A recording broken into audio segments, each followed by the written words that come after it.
the Latina Leadership Podcast, the podcast made for Latinas by Latinas. Get comfortable, amiga, and enjoy the conversations. Hi, and welcome to another episode of the Latina Leadership Podcast. I am your host, Anjelica Casares. On today's episode, I have the lucky to have an appearance for an amazing artist here in Houston, Texas. Before we go into a lot of the conversation, can you just introduce us to the audience? Pleasure. Thank you, Angelica, for having me. It is such a pleasure to be able to share a whole lifetime of questioning, of curiosity. Yeah. We're all curious. You know, we have a lot of questions, and sometimes we don't know how to pose the question to get the answer, but hopefully today we will pose a lot of questions and we'll get a lot of answers. Yeah. I'm originally from El Salvador. I'm Geraldina Interiano Wise. I came here from the San Salvador volcano to continue my education. So for higher education, for university.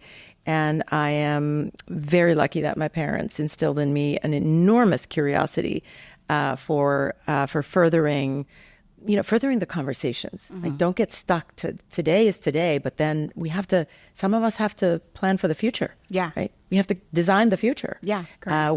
We are that. If not us, who? Yeah. I'm not letting anybody else do it. So it might as well be us. How funny. That used to be the name of my first actual podcast. If not you, then who? It was always asking a question to see what answer you would get. But Geraldina, I want to, there was a quick introduction. A lot of the times we tend to introduce ourselves as to like what we do, right? Who, truly, how, why did you start art? Where did you start? You come from El Salvador. How was life in El Salvador? How is it different here? How did that change your art? Wow. Aren't you curious? I am. Well, let's start. Life in El Salvador was beautiful. I happen to be one of the lucky ones that got to know peace, safety. Okay. I got to know abundance of beautiful landscape, of a green carpeted country, of plentiful rain, of deep blue Pacific oceans in my life. Yeah. You know, that's why I'm telling you, the plentifulness of my country had to do with the landscape. I just didn't know it until I left it. And then I go looking at landscapes with such a deep eye and thinking, oh no, that's not my type of landscape. But because I left all that and I was looking to find it again. So that's been my quest going. And by the way, I found it in Malaysia. The minute I landed in Malaysia, I thought, well, this is like El Salvador. So I did find it. Yeah. But I go looking because I love nature. Yeah. So life was good. Life changed. The Civil War erupted in El Salvador. Yeah. It's a lot of pain there. A lot of pain. I have only recently been able to talk about it because I was left without a home. My family got broken. Okay. And I was left here pursuing my studies. And that was a hard time because nobody really knew anything about El Salvador. And so I didn't have any support. Yeah. Nobody was curious enough to know what was happening, or nobody even knew what was happening. So I just kept pushing along, having been told by my father, you have to open your way there, Geraldina. There is no end in sight to this. Your safety cannot be secured here. So that left me here at a very tender age, at a time when I was not coming to open doors here. I was coming to learn everything I could to go make a difference in El Salvador by designing low-income housing. Okay. I knew that people could live better, and I knew I could do that. Okay. So that was why I came. Yeah. I'm not sure it would have come otherwise. So as far as the art is concerned, I don't even know how my mother knew this. How did she know I had any talent? Don't know. But at 9 years old, she takes me to the ravine. We lived in the volcano. And so she takes me to a ravine and she deposits me there on a Saturday morning. And she says, here's your teacher every Saturday morning. And the teacher was a protege of Diego Rivera, the Mexican muralist that had just returned with her 3 kids to El Salvador. And by golly, that's what I got, an art education every Saturday. So in my teenage years, everybody else was sleeping in, and I was there learning about art. I didn't know how precious that would be until much later. And I wish she was alive. She is no longer alive. Violeta Bonilla was my teacher. But she left a beautiful patrimony in El Salvador. So I go visit it when she left public art. And so I aim to be as good as she is. She was thoughtful to the depth. I remember that. I remember her asking the deep questions, kind of like you, and I'm a deep questioner. I think a lot of it had to do with that. It's that every Saturday of my life, getting that depth of knowledge, of having seen the world, of having known the revolution of art in Mexico, how to lift the people of Mexico and their beautiful color de canela skin. To the heights of the beautiful murals and the exquisite paintings of Diego Rivera. So when you say you were your mom dropped you off, how was schooling with her? Was it like out in the open? Was it in studio? She gave you a paintbrush, or was it a discussion firsthand? How did art class sort of look like for you? First of all, you're asking, it was systematic. She had a system. She taught me everything from the beginning of art, which is looking. Okay. You have to teach people to look. Yeah.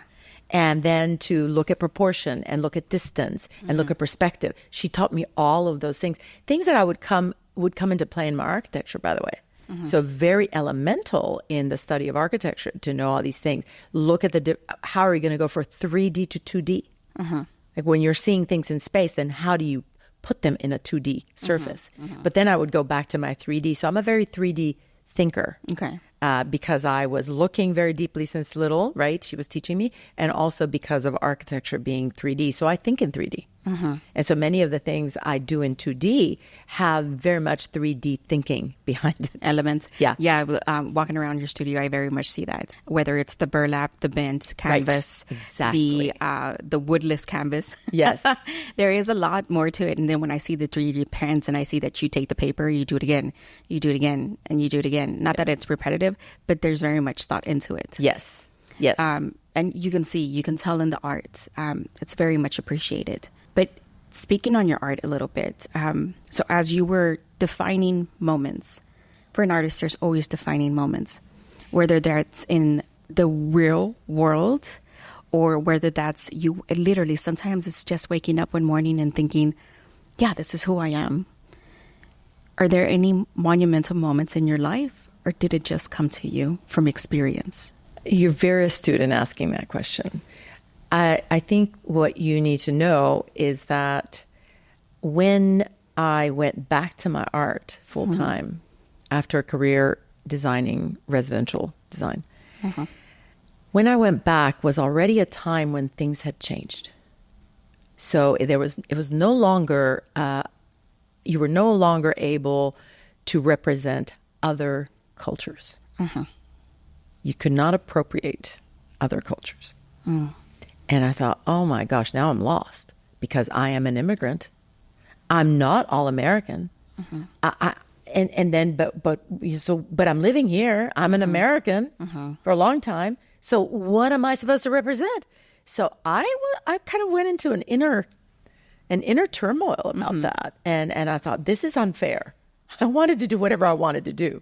Right. And now you're telling me I can't.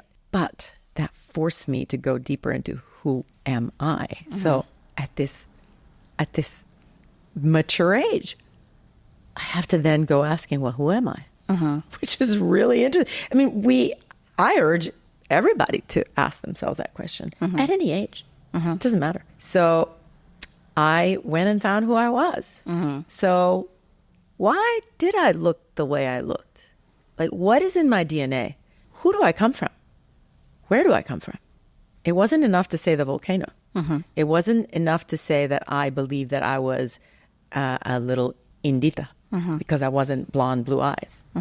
So I go looking, and sure enough, I find that who I am has been written in the incredibly rich patrimony my Maya ancestors have left. So I found my Maya people. There I can go looking every day in any subject, Angelica. You would think I'm looking into tarot cards or something, because they left such vast patrimony. They researched so deeply. They gave us the zero, for God's sake. You know, here we are in the digital world, depending that's on all it is, right? Zeros and ones. People, Yeah, right? yeah. So such richness, and it was so exciting. And I thought, that's where my curiosity comes from. That's where my questioning comes from. It's like that. Those were my people. So that was an aha moment. And moreover, I can say that it was a validating moment. So I am smart.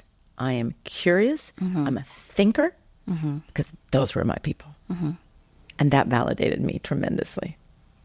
Because as a woman, in a society that is male dominated, I was urged to not think too deeply.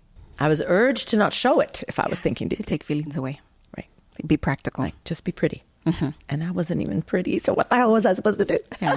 So I was living in a dichotomy. Yeah. And here it was completely validating. So what I'm getting at is that I went looking into how the Maya thought about artists. The word in Maya for artist for woman artist is itza. And it doesn't mean artist. It's not a one-to-one word. It means artist sage.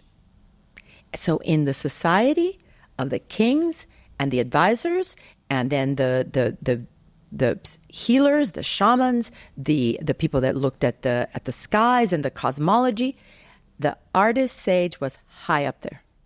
Because all of the others would tell the king what to do, and then the king would say, but what do you think? Because artists can see things in a different way.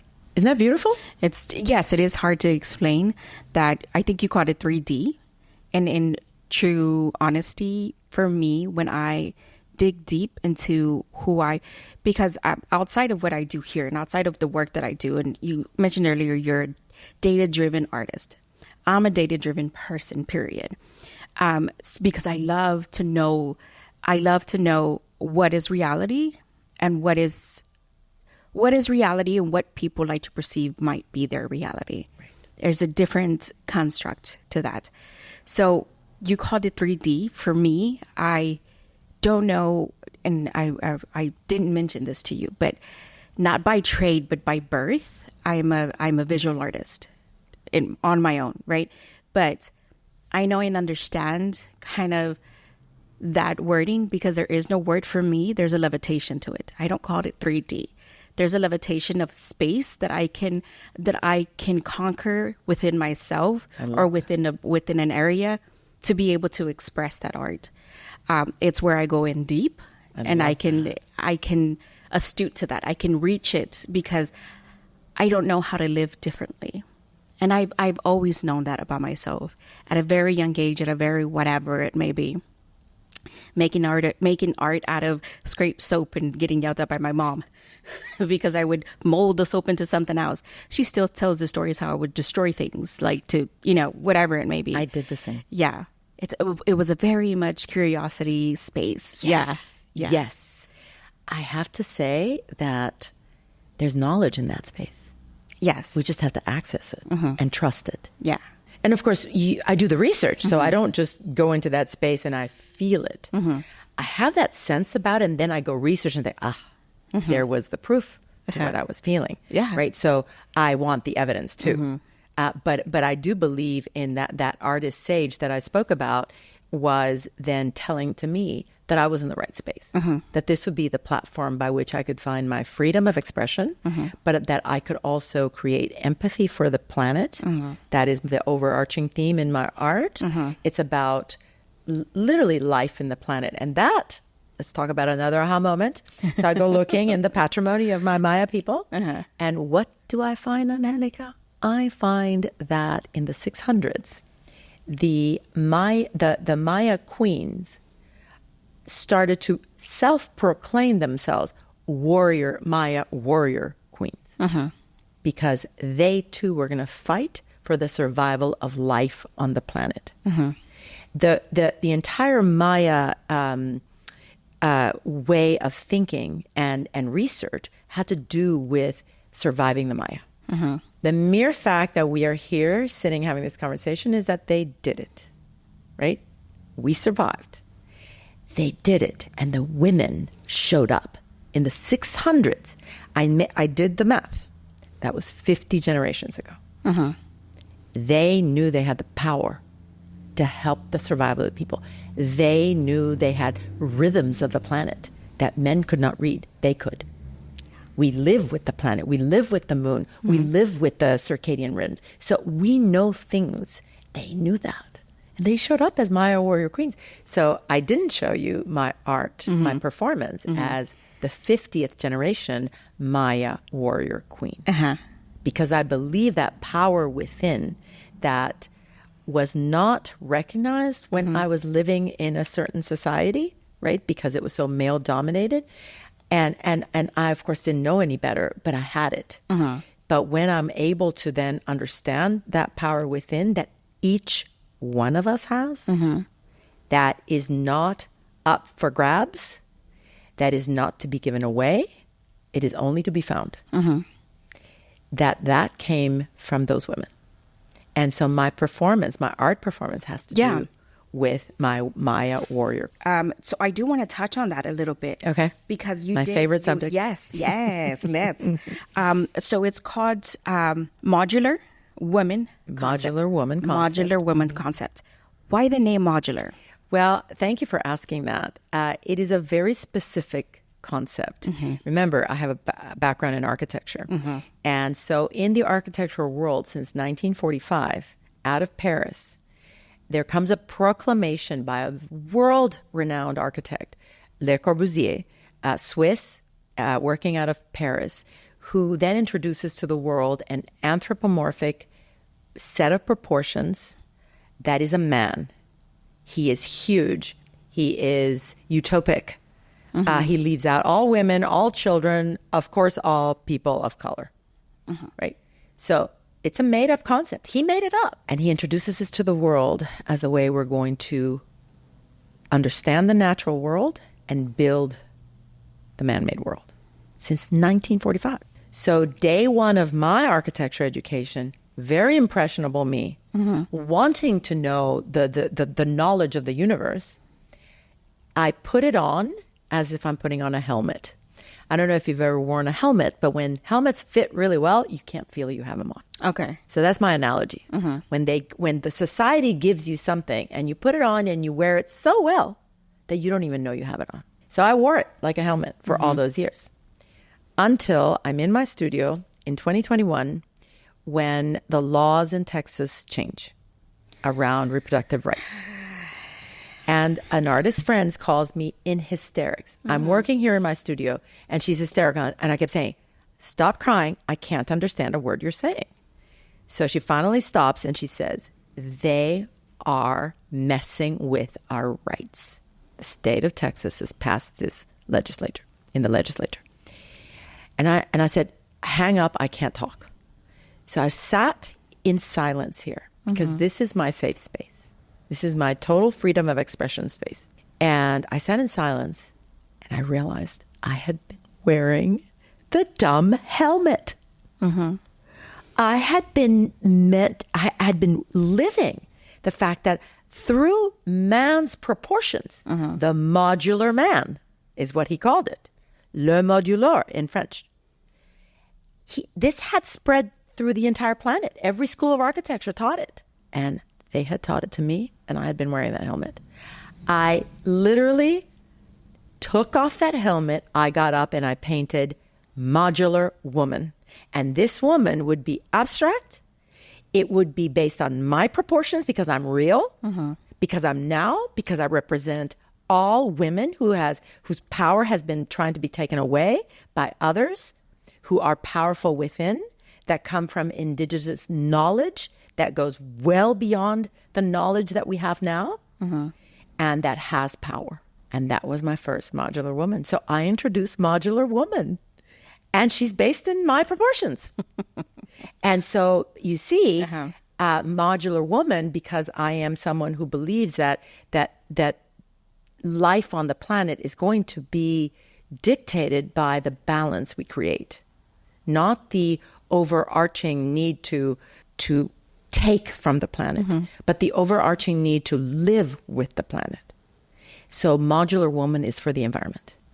And what I'm saying with Modular Woman is that Modular Woman is every one of us who wants to take the power that was within our DNA from our women before us and then use it to promote life on the planet.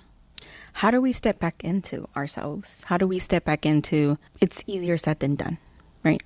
I concur. When we are out and about and we have conversations with what we would assume are same thinkers in the same space, what we think are safe space, but understanding that they also have a fitted helmet. Yes. And how do we try not to adhere to that? But I'm assuming, my assumption is this, and maybe I'm very wrong for assuming, but you're comfortable with your Modular Woman self. How do I find inspiration out of your construct and your concept and to step into mine? Thank you for asking that, Angelica. It is that became very real to me the minute I birthed Modular Woman. I understood that was such a specific construct based in an architectural, man-made, literally, right, man-made construct that God put into our brains through education, and that we can rethink it. But how could I bring it to life? And so I thought, how would a woman relate to this when they don't know what I know, right?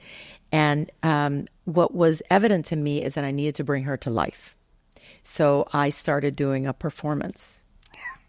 And in the performance, is when Maya Warrior Queen came into place. And so taking these two concepts of the very power within, it's not that we're asking permission to have power. It's that we need to self-discover our own power. So I went out on a limb. I did the performance, and I crowned another woman, because I want you to know, and I want everybody to know, that this isn't a self-centered type of concept. Yeah. It's a universal concept that came through me. I acknowledge, like, all things were going to come together for me to bring this concept into the world. I'm going to accept that humbly. But I know it's not about me. It's about you. It's about you. It's about all of us. And that's a heavy burden, like, because now I need to put it out there. So in my first performance, there were about 55 people in the audience, some of them men, and I was thinking, oh, how are they going to take this, right?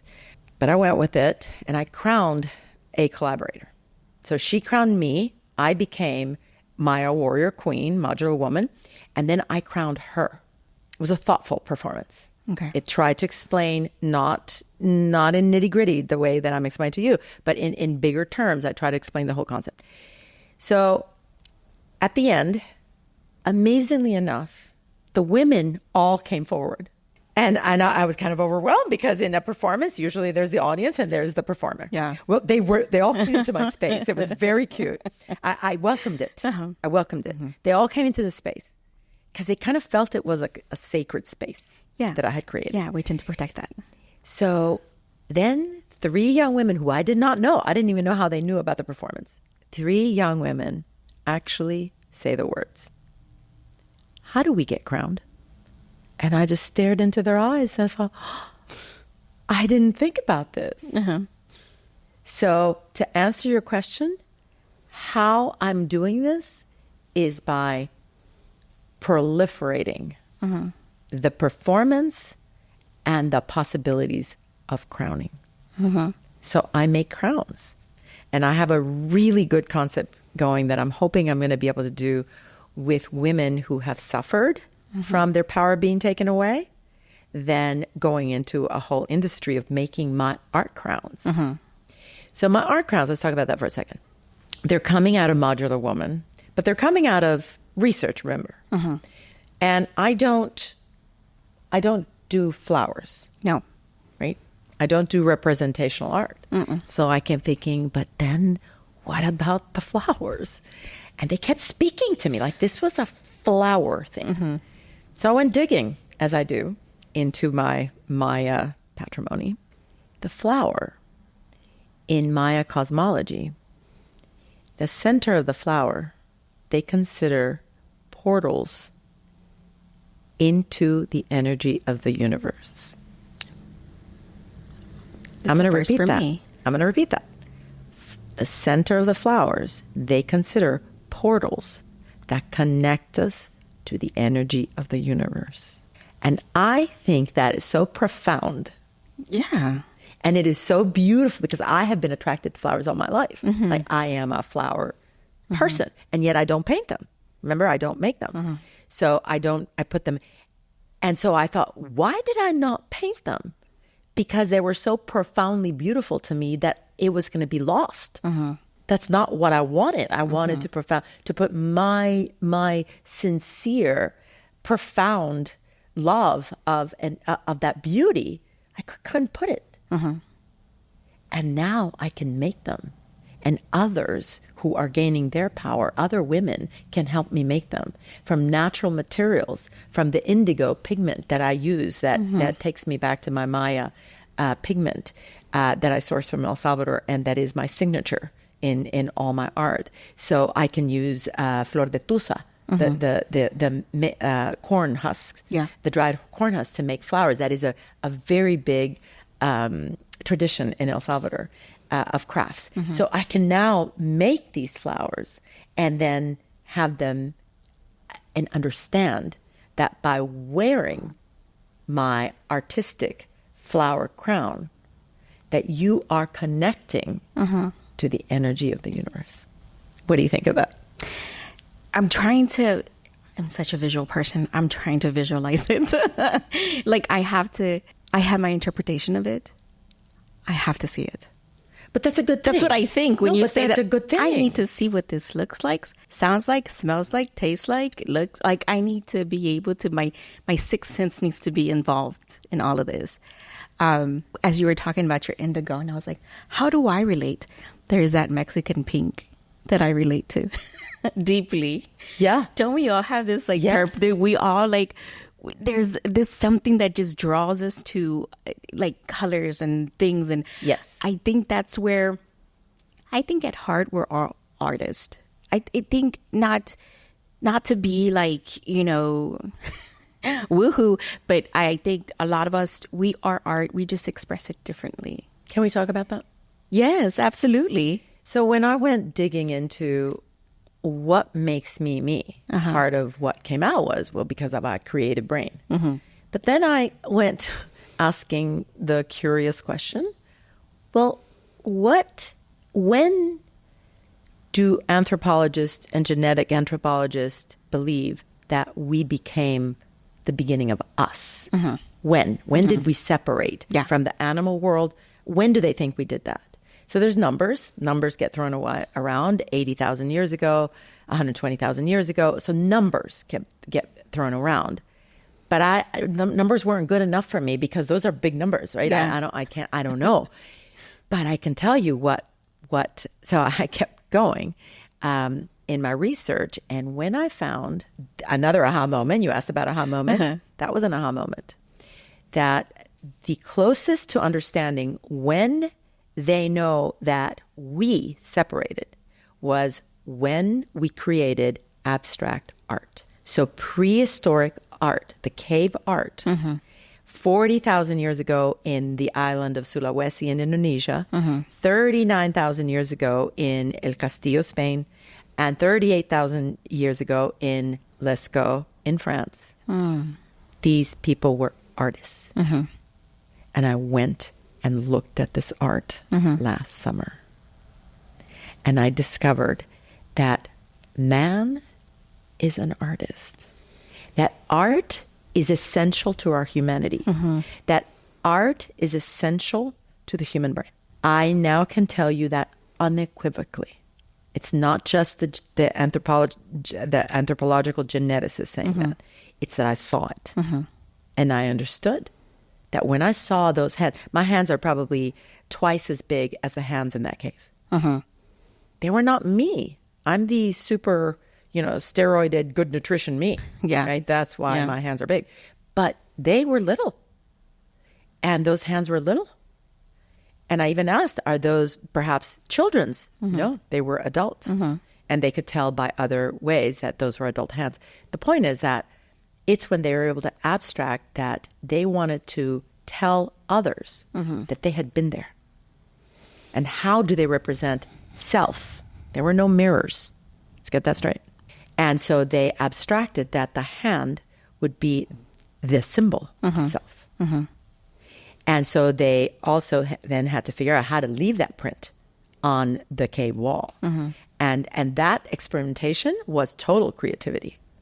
And that finding the pigment, finding the right viscosity of either the saliva or some other animal, whatever, that could then, and then the size of the reed, they had to blow it through the reed in order to reach their hand, right? So the size of the reed, if it was too wide, then it wasn't enough pressure. All of those variables, they figured it out. And as far as I'm concerned, Angelica, they left those prints for me. Like they were waiting for me to go see that indeed I am human. Indeed, we have all of this in common. Indeed, art is essential to the human brain. There's a lot of variety into into the wall art that's there. That came from knowledge of somewhere from their ancestors at some point to be able to, they were getting creative long, way before, we're never going to be able to tell when. They just so happened to grab everything that they were knowledgeable in doing and be able to put it. Yes. There had been already attempts of such thing happening. Somebody got it down right and it was left alone long enough for us to enjoy it. Yes. So when we think about a lot of that, I'm going to get into this. What is your stain on the world? I'm going to interpret that question to mean... Very loosely. Am I leaving? Correct. I say stain because as artists, we are leaving something. When I was mad, my art is there when I'm mad. When I'm happy, it's there. When I'm here, it's there. It's your interpretation of what it is that you're going to... But we leave an imprint. For me, it's a stamp in the world that I'm going to leave. I don't know how or what. For all I know is my son can throw away my things, but his interpretation, he's going to show the kids or somebody else in my family or somehow, we're connected in some way, right? I'm leaving something. I don't know what it looks like. It's an imprint. It's a stamp. For me, it's a stain. What interpretation they take or don't take from it is no longer up to me. It's wow, it's a pattern. Oh, wow, she really, really wanted us to know she was mad. She really wanted to know that she was, give whatever verbiage it may be. I don't know what that looks like yet. I feel like I'm aware of what I'm doing, but I don't know what it's going to be interpreted as. And that's the only reason I call it a stain. Okay. So but yes, very much with your explanation. That. Yeah. One of my questions to the person giving us the tour in the caves, when I saw some symbols there that were so architectonic, thinking, what? They didn't have grids. They didn't know ledgers. And there they were. Very architectural. 90 degrees. There's no 90 degrees out there, right? In the world, in the natural world. Yeah. And yet it was there. And so I'm looking at that for the first time and thinking, whoa, what is this about? So I asked, stupidly, the tour guide, what are these? What do these mean? And of course the answer was going to be, we don't know. Yeah. There's no written explanation to any of this. So I'm telling you this because what I realize is, there's no written explanation, but they were leaving it for me. They were leaving it there for posterity, for what I call abstract love. Okay. You love humanity so much that you must leave what I call footprints that are good for the generations that I will not know. Yeah. That's why I call it abstract love, because they're abstract generations to me. I will not know them. And yet, I'm leaving this patrimony for them. So to be exacting about your question, my patrimony is Modular Woman, just like that architect left it in 1945.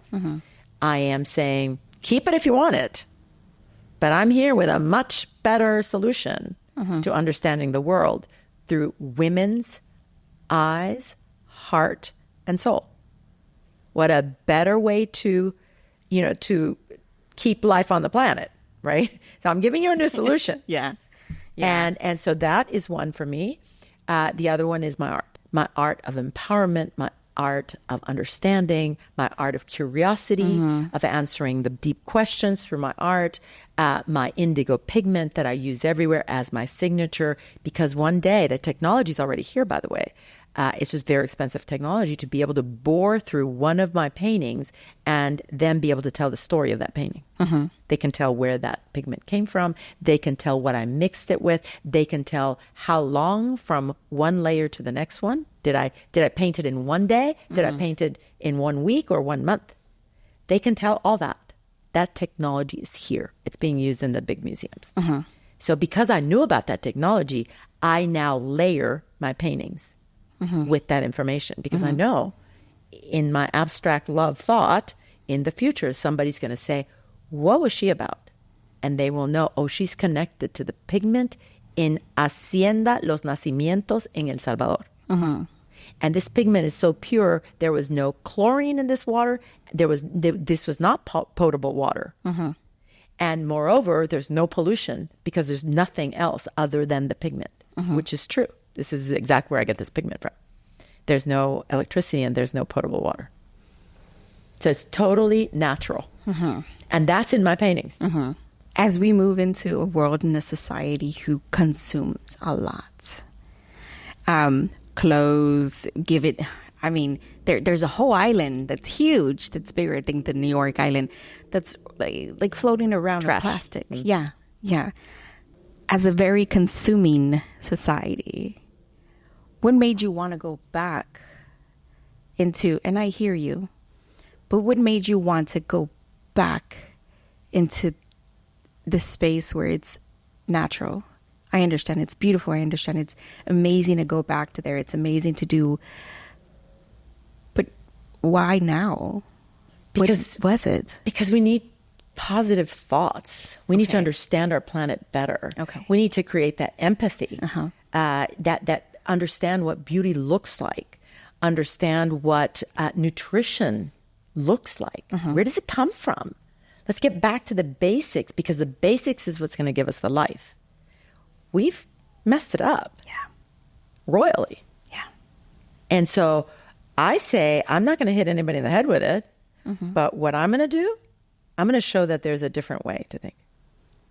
And that way is a sustainable way. It's not just that I'm a nature freak. It's that if my Maya woman warriors before me fought for life, for our life on this planet, then it's time to retake that. That's the call for action. Because if not now, it could get away from us. And my abstract love wants to keep this planet for generations to come. We need them, like those cave artists needed me to come there to understand my humanity and how deep my art is in my brain and your brain and everybody else's brain. I can go on and on and on about art. I definitely, I love to hear and I love to dig deep into an artist's brain, because this thought process, and I understand that I've only touched about 10% of what is actually within your realm of what you can do, your creativity, your potential, I understand this is very small and very minimal. So how and where, if I want to connect with you on planet Earth, Mother Earth, where can I find you? And then I'll continue asking some questions that I have for you. But so we can dig deep and ask those questions before we move on to the other questions. Where can we find you? Where can I find you? I think that my best platform is Instagram. Okay. I'm the symbol at wise _arts. Okay. So all I do is art on Instagram. Okay. And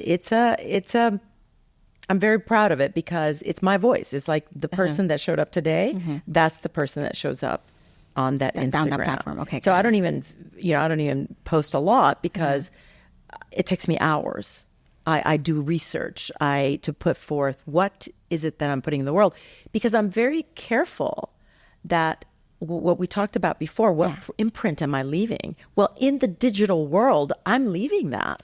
Yeah. So I don't need to leave a lot of stuff. Yeah. There's too much stuff in the universe, the noise. I don't need to leave noise.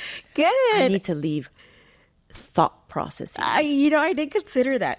I stopped posting like over a year ago, and I post once every now and then, only when I feel profoundness to do so. There you go. And because I am such a consumer of digital, and I was very much expressive on there and very much, whatever. And I was like, every thought that comes to my mind doesn't have to be shown. Right. And when I first went into Instagram, I did so when I understood that I was an artist, that I had to share my art, and that I wanted to populate the internet, the digital world with quality thought and with quality art. Otherwise, why bother? And so that's probably my best. All right. The last thing I want to do is ask any artist what's next, because quien sabe, who knows what's next or isn't next, and it's nobody else's business but their artist's business of what's next. So I usually ask that question. I'm not going to ask that. What I do want to ask is, do you consider yourself a leader? Yes. Why? Because I recognize when I went into my art that I had something powerful to say, and it was going to be of relevance to humanity.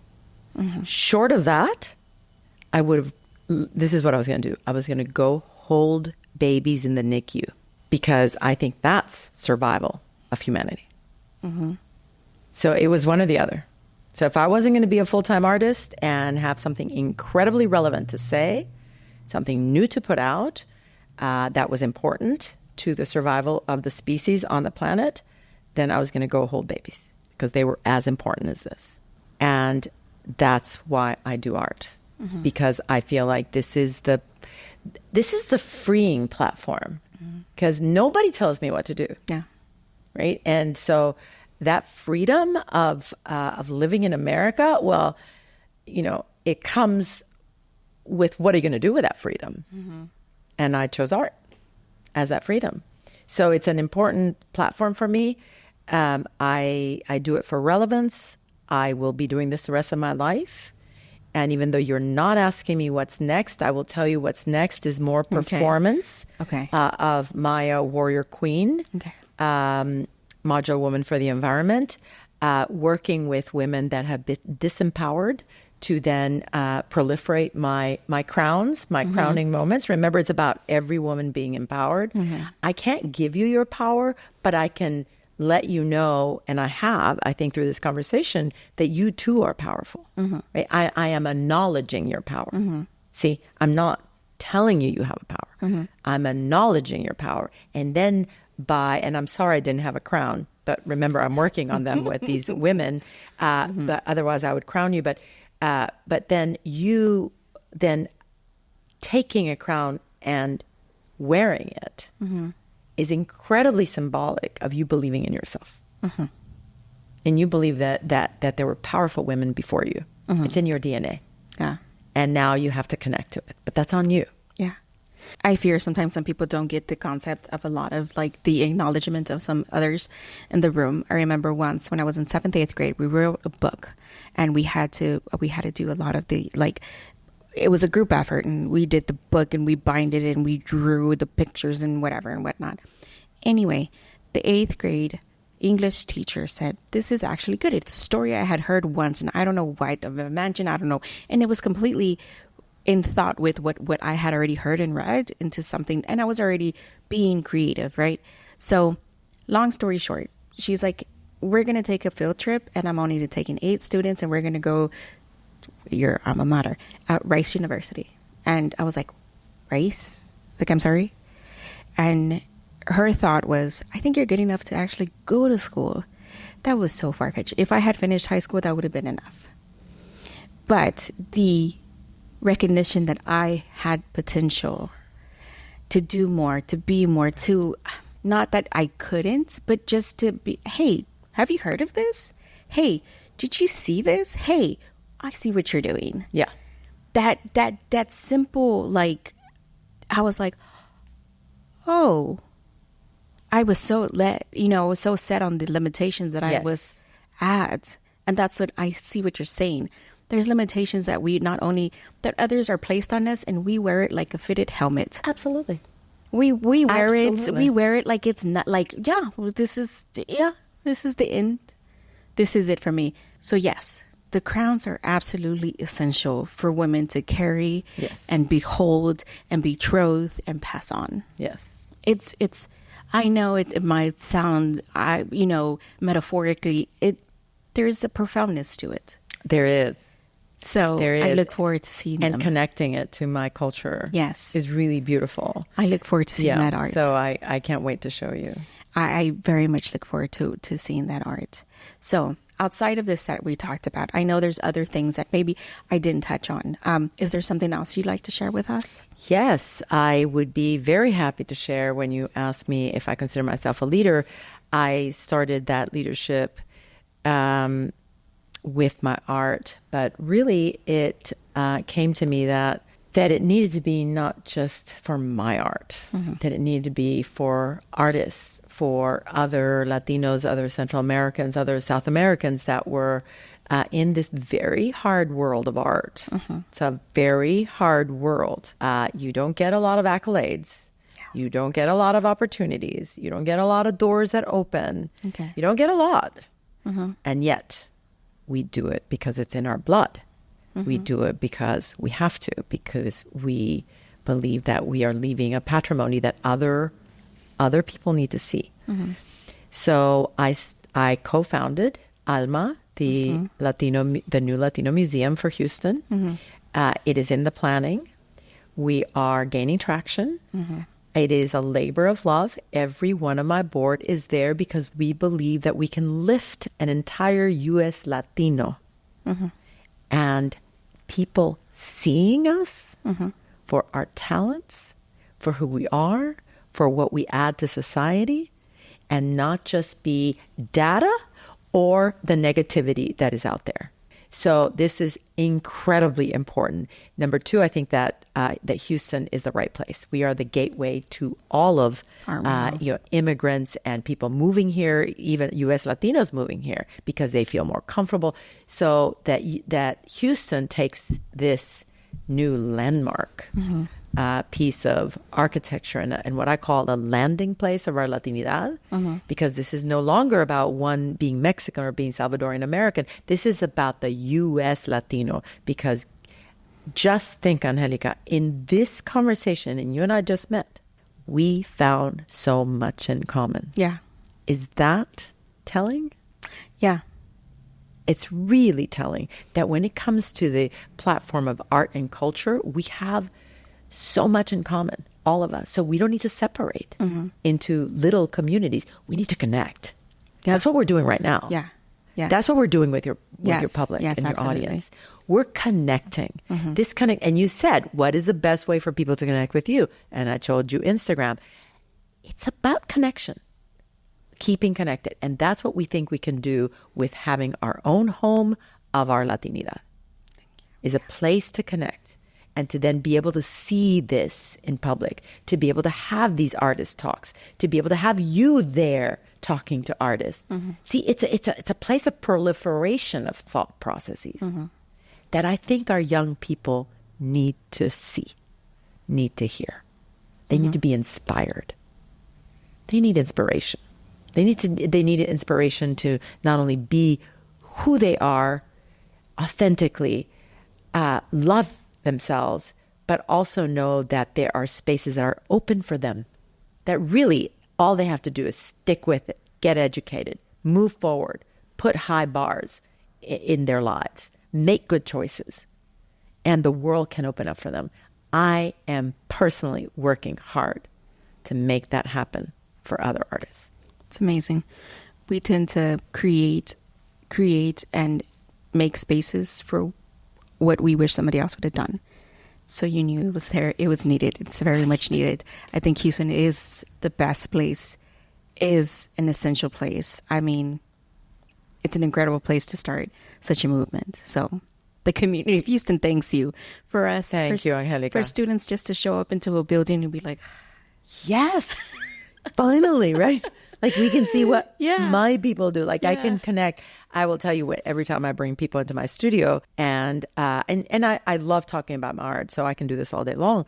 But there's nothing to me like bringing a young high school student and me say a few words and just watch them get in and explore. I don't even have to talk a lot. They get it. yeah, That's how much we have in common. yeah, So all we need is more of those opportunities Yeah. for our people, right? And open every day of the week, be it that you just got out of your, out of your job at 10 o'clock at night and say, no, but I want to go see a little bit of my people, right? How beautiful that would be. High school students on a Saturday, instead of having to go, nowhere or drinking, like, no, they can go to the museum. It's open for them until 1 a.m. yeah, Right? Yeah. Wouldn't that be a beautiful? space that I can just exist. There's no profoundness. I can just exist because it's there for me, and I can just be. And when we're in our total selves, that's when we can express the best of ourselves. Totally. For now, I'll leave this conversation here. Is there something you would like to add? To make such a landmark dream come true, it's going to need every one of us. Ah, yes. We have to all get on that movement because it is for us, but it's going to take all of us. So I would ask your audience to then join Alma on Facebook, on Instagram, on all the social media. That we have a Latino art and culture calendar. Go to our website, alma.org, ALMAAH.org, and be able to participate, be it putting their own cultural happenings there, or then going to cultural happenings that are there. We have to start connecting now. We've been so long disconnected. We kind of normalized it, but I know better. Okay. We're better connected. Yeah. So that's what I would ask all of you to, absolutely. to become part of the movement. We and love that. join it We and love stay that. with it. Yeah. This is going to take a lot of staying power because the dream is big. Yeah. Because we're worth it. So I do invite our audience to go in and be intentional about this. Do go follow. They have an amazing Instagram, Facebook, and they do have a calendar. There is a lot of activity around that. And I see the initiative that you guys are doing there. So if anything else, go and look at the initiative, read what it's about, why it's there, why it's being included, who, what, when, where, and why. Yes. All of those questions can be answered there. Yes. With that being said, thank you so much for having an amazing conversation with me today. I think I want to come back and do a second because I need to do much more digging into your past art, recent art, and what your work is. And I need to go see that, that performance. So with that being said, muchas gracias for coming on here and talking to me today.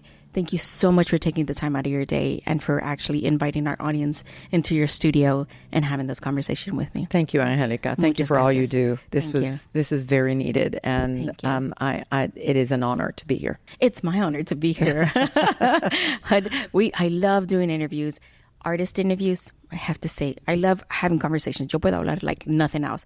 Artist, it's just, I feel home. So thank you. That touches my heart. Thank you. All right. And with that, we'll see you next time. Bye. What did you think of the conversation? If you enjoyed what you heard, let us know in the comments. And please don't forget to like, subscribe, and share with your friends. Thank you for listening to the Latina Leadership Podcast, and we will see you next time.